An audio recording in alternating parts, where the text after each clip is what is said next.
एक छोटी लड़की अपने माता पिता के साथ एक पुराने घर में रहती थी, जो पुरानी चीजों और अनकही कहानियों से भरा हुआ था।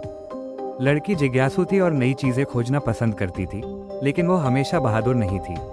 अक्सर वो अंधेरे या अनजान जगहों में जाने से डरती थी। हालांकि उन्हें अपना घर बहुत प्यारा था, परिवार को पैसों की तंगी का सामना करना पड़ रहा था और वे चिंतित थे कि गुजारा कैसे चलेगा। एक दोपहर जब वो खोजबीन कर रही थी, तो उसे धूल भरी अटारी में एक चादर के नीचे छुपा हुआ एक पुराना आईना मिला। आईने पर बनी नक्काशी में कुछ अजीब पुराने निशान थे जो उसे हैरान कर रहे थे। जब भी वह आईने में देखती, उसकी परछाई के पीछे एक धुंधली सी आकृति दिखती। रात दर रात वह आकृति और साफ होती गई, जिससे लड़की की नींद उड़ गई। जब भी वह आईने के पास जाती, उसे हल्की सी फुसफुसाहट सुनाई देती। एक दोपहर लड़की ने हिम्मत जुटाई और उस आकृति से बात की।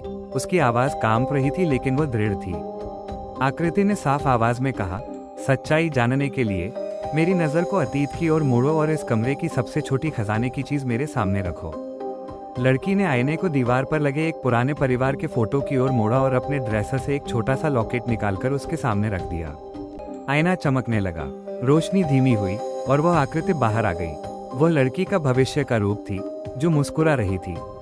भविष्य की लड़की ने समझाया कि यह आईना उनके समय को जोड़ता है और उन्हें एक छुपे हुए खजाने के बारे में बताया जो मुश्किल वक्त में काम आएगा। दोनों ने मिलकर दीवार के एक छुपे हुए हिस्से से कुछ दुर्लभ सिक्के और उनके परदादा का एक पत्र ढूंढ निकाला।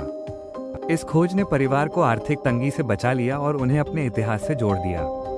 जब भविष्य की लड़की जाने लगी, तो उसने आंख मारकर कहा, यह आईना खास है, इसे संभाल कर रखना। जब समय आएगा ये हमें फिर जोड़ देगा।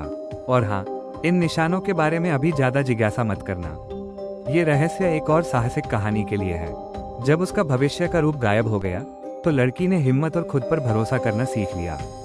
अब आईना गर्व से दीवार पर टंगा हुआ था, जो लड़की को उसकी यात्रा और उज्जवल भविष्य की याद दिलाता था।